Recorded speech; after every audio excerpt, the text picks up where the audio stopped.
తీర్థయాత్ర కార్యక్రమానికి స్వాగతం. భక్తుడిని కరుణించేందుకు భగవంతుడు ఉన్న చోటే సాక్షాత్కరించిన దివ్యక్షేత్రం తెలంగాణ తిరుమలగా ప్రసిద్ధి పొందిన చిలుకూరు బాలాజీ దివ్యక్షేత్రం. వీసాల దేవుడిగా ప్రసిద్ధి పొందిన చిలుకూరు బాలాజీని దర్శించుకునేందుకు దేశ విదేశాల నుండి సైతం భక్తులు తరలిరావటం విశేషం. రాజు నుండి నిరుపేద వరకు ఒకే స్థాయిలో స్వామిని దర్శించుకుని సేవించుకునే భాగ్యాన్ని పొందగలగటం ఈ ఆలయానికి ఉన్న మరో విశేషం. ఇవాల్టి ఈటీవీ లైవ్ ఆధ్యాత్మిక ఛానల్ తీర్థయాత్ర కార్యక్రమంలో చిలుకూరు బాలాజీ ఆలయ విశేషాలను తెలుసుకుందాం.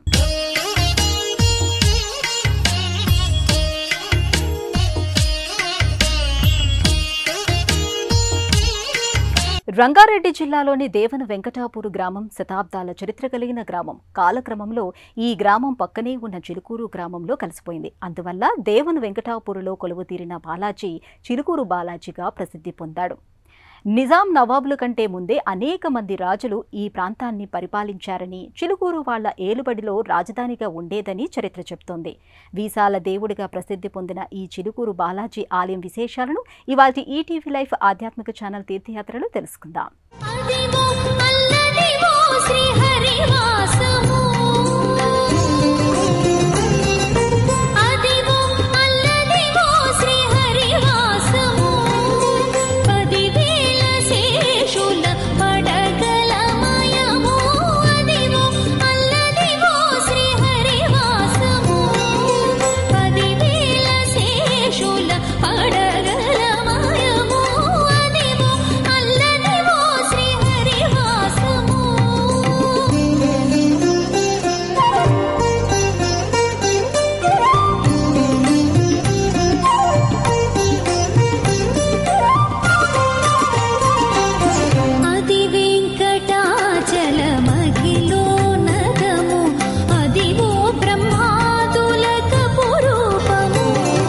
చిలుకూరు జంట నగరాలకు సమీపంలో ఉన్న పురాతనమైన గ్రామం.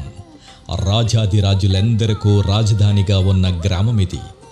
అలనాటి చాళుక్యులు రాష్ట్ర కూటుల నుండి అసఫ్ జహీల వరకు తన వైభవాన్ని ప్రాభవాన్ని చూపిన ఈ గ్రామం సాక్షాత్తు కలియుగ దైవమైన శ్రీ వెంకటాచలపతి నివాస స్థలిగా మారి పునీతమయ్యింది. ఉస్మాన్ సాగర్కి ఆనకట్టు కట్టే సమయంలో ముంపుకు గురయ్యే అనేక గ్రామాలు వేరే చోట్లకు తరలిపోయాయి. కానీ చిలుకూరు మాత్రం ఏమాత్రం కదలకుండా అలాగే ఉండిపోయింది. కేవలం ఇక్కడ వెలసిన శ్రీ వెంకటేశ్వర స్వామి దయ వల్లే ఇలా జరిగిందని ఇక్కడి ప్రజలు బలంగా నమ్ముతారు. చిలుకూరు బాలాజీ వైభవం అలాంటిది. మరి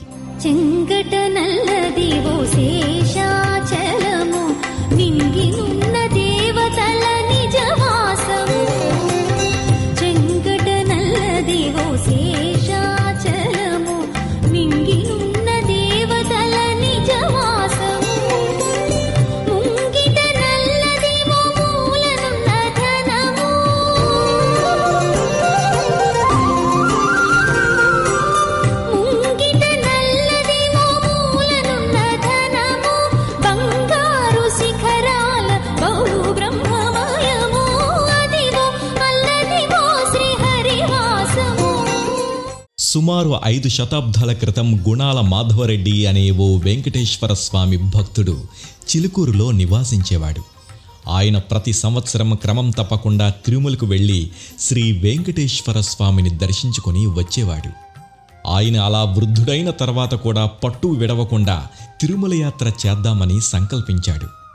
ఆ రోజుల్లో తిరుమలకు చాలామంది భక్తులు కాలినడకనే వెళ్ళేవారు. ఈ వృద్ధుడు కూడా అంతే. ఈసారి మాత్రం ఆయన కొద్ది దూరం వెళ్ళాక శక్తి చాలక స్పృహ తప్పి పడిపోయాడు. మగతలో స్వామి దర్శనమిచ్చారు. నువ్వు అంత దూరం నుండి కష్టపడి నా దర్శనం కోసం ఇక్కడి దాకా రావక్కర్లేదు. పక్కనే ఉన్న ఒక పొదలో ఒక పుట్ట ఉంది. దానిలో నా విగ్రహం ఉంది. దాన్ని బయటకు తీసి ప్రతిష్ఠించి జీవితాంతం సేవించుకో అని స్వామి ఆ భక్తుడికి స్వప్న దర్శనంలో సెలవిచ్చాడు.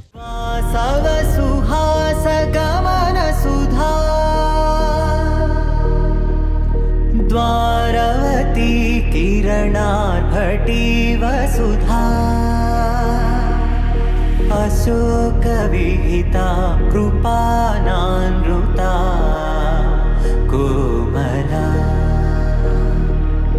మనోజ్ఞితం ममेकवाकं मयूखयुगळ मधुसूदना मदन महिमगिरिवाहघनाना रागरथसारथि हे रमण सुखचलन संरोक्षण योगनिगम निगमार्चना वसन अभयप्रदरूपगुणाना लक्षविधि विधान हे सदन निखिल जनसालोचन युग युगालुगा प्रबोधमयी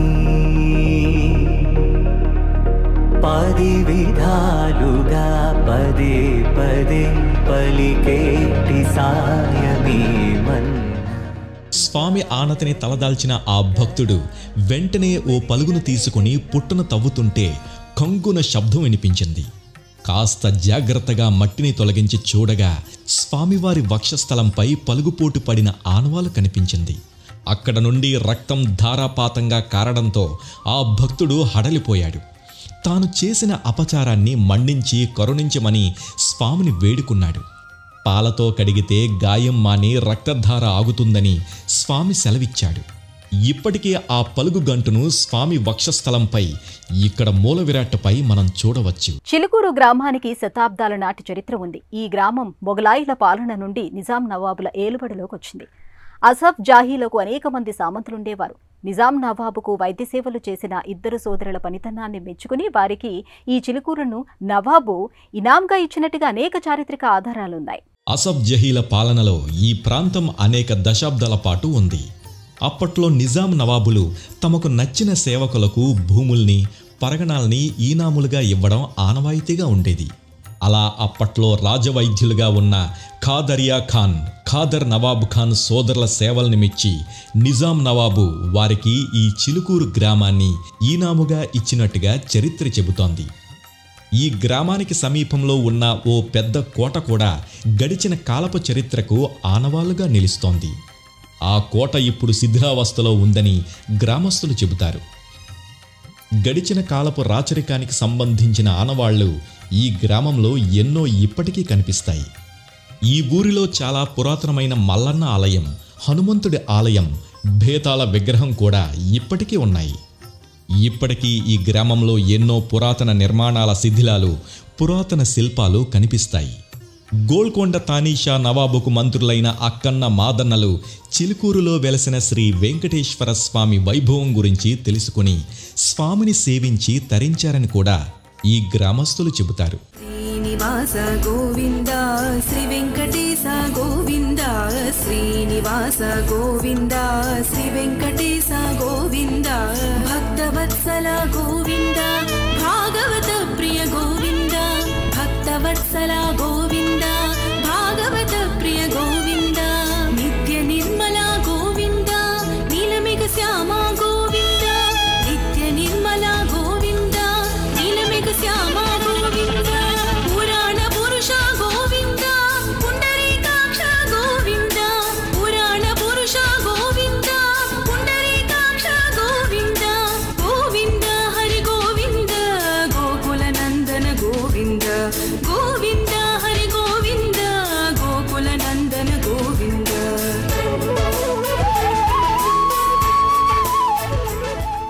చూడముచ్చటైన సప్తవర్ణ శోభితమైన ప్రవేశ ద్వారంతో విరాజిల్లుతున్న ఈ ఆలయం చిన్నదే అయినప్పటికీ సువిశాలమైన ప్రాంగణము వల్ల పెద్ద ఆలయంగానే కనిపిస్తుంది. గర్భాలయము చిన్నదే అయినప్పటికీ ఆలయ ప్రధాన మంటపం సువిశాలంగా ఉంటుంది.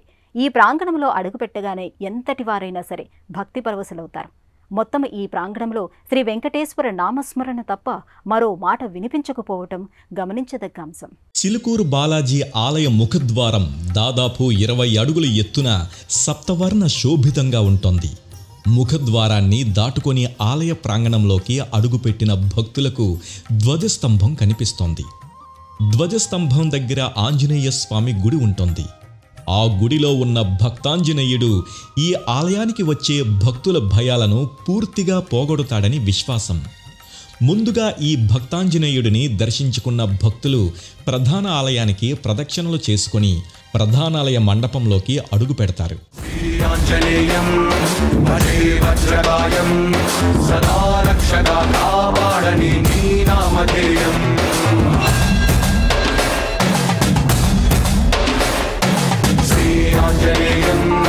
भजे वायुपुत्रं सदा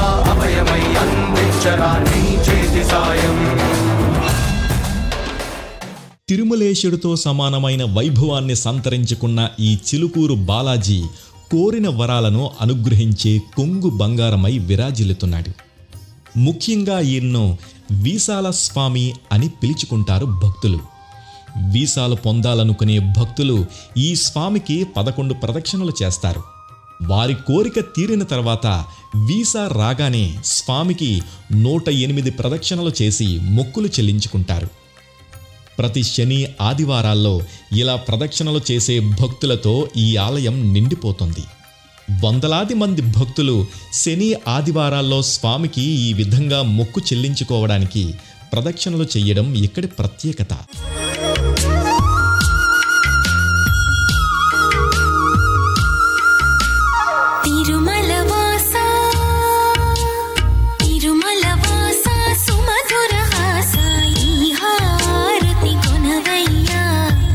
జన పోష జయ జగదీశ మార్తిని కనవయ్యా.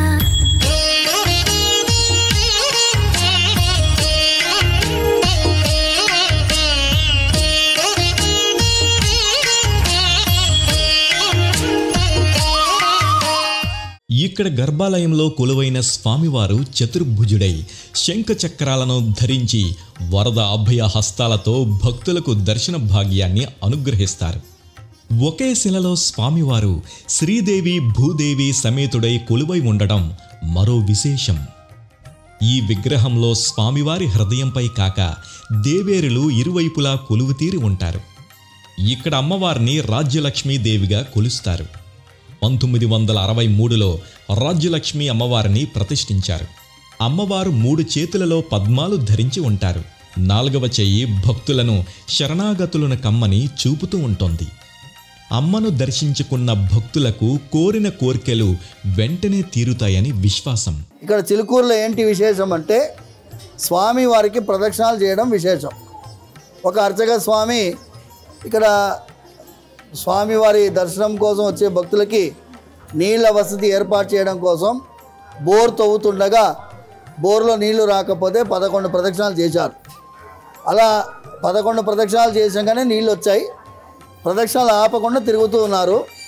అలా 108 అయిపోగానే బోర్ ఆగిపోయింది.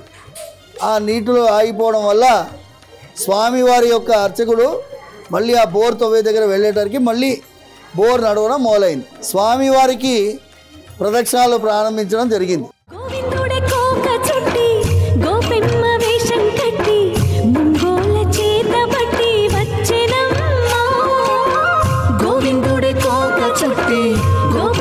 వేషం కట్టి ముంగోల చేత బట్టి వచ్చనమ్మా.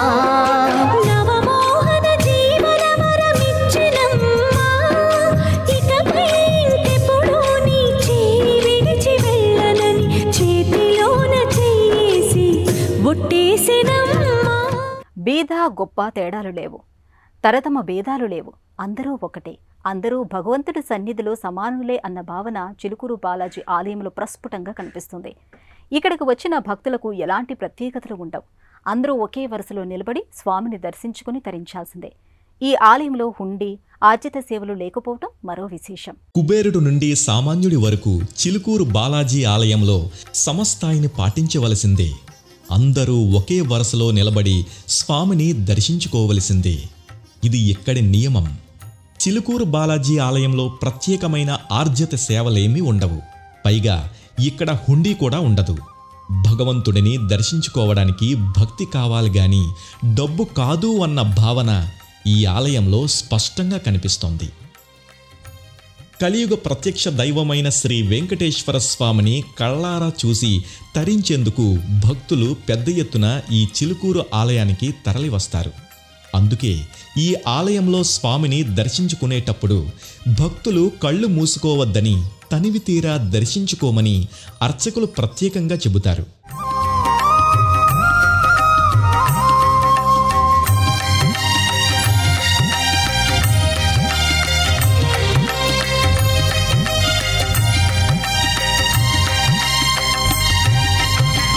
వినరో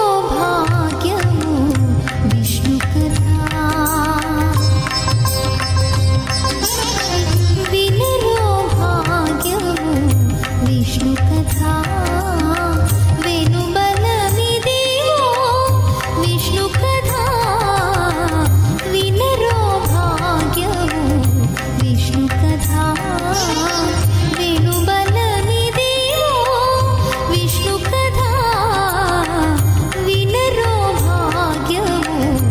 విష్ణు కథా ఏటా ఉగాది పర్వదినాన ఈ ఆలయంలో శాస్త్రోక్త విధిన పంచాంగ శ్రవణం జరుగుతోంది. శ్రీరామనవమి తర్వాత దశమి నుండి తెలంగాణ తిరుపతిగా ప్రసిద్ధిగాంచిన చిలుకూరులో బాలాజీకి బ్రహ్మోత్సవాలు ప్రారంభమవుతాయి. బ్రహ్మోత్సవాల్లో మొదటి రోజున ఉదయం సెల్వర్ కుత్తు, సాయంత్రం అంకురార్పణ జరుగుతాయి. రెండవ రోజున ధ్వజారోహణం, సాయంత్రం శేషవాహన సేవ ఉంటాయి. మూడవ రోజున గోపవాహన, హనుమంత వాహన సేవలు జరుగుతాయి. నాలుగవ రోజున సూర్యప్రభ వాహన సేవ, సాయంత్రం వేళ గరుడ వాహన సేవ ఉంటాయి. గరుడ వాహన సేవ తర్వాత శ్రీదేవి భూదేవి సమేతుడైన స్వామివారికి కళ్యాణోత్సవం జరుగుతోంది. ఐదవ రోజున వసంతోత్సవం, గజవాహన సేవ జరుగుతాయి. ఆరవ రోజున ఉత్సవమూర్తులకు పల్లకీ సేవ, రాత్రికి రథోత్సవం జరుగుతాయి. ఏడవ రోజున మహాభిషేకం, అశ్వవాహన సేవ, అస్థాన సేవ, దోప్ సేవ్, పుష్పాంజలి సేవలు ఉంటాయి. ఎనిమిదవ రోజున ధ్వజారోహణం, ద్వాదశారాధనం, తర్వాత చక్ర స్నానంతో బ్రహ్మోత్సవాలు ముగుస్తాయి. అది చూడరే మోహన రూపం 10 కోట్లు గల భావజ రూపం. అది చూడరే మోహన రూపం 10 కోట్లు గల భావజ రూపం. అది చూడరే మోహన రూపం.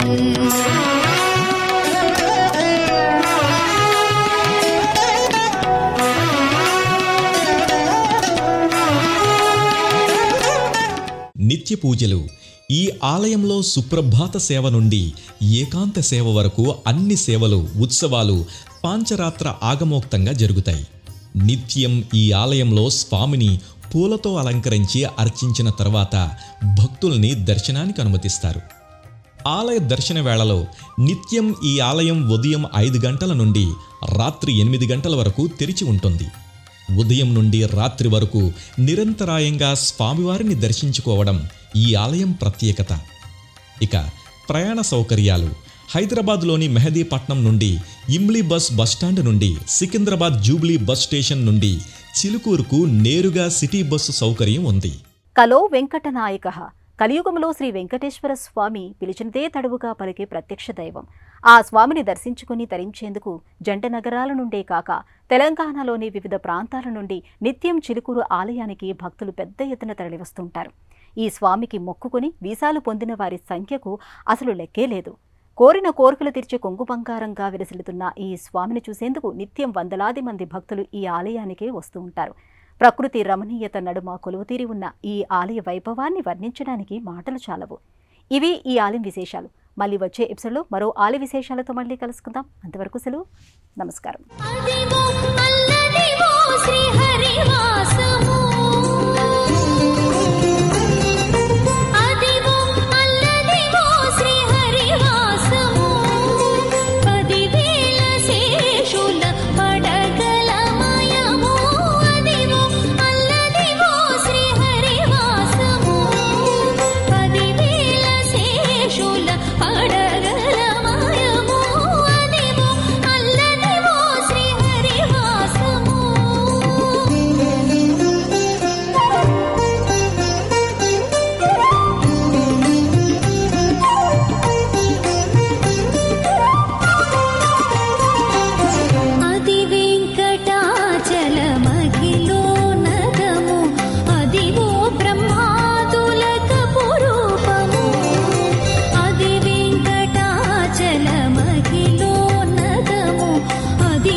తిరిగి చూడాలనుకుంటే www.youtube.com/@etvlifespiritual లో చూడవచ్చు.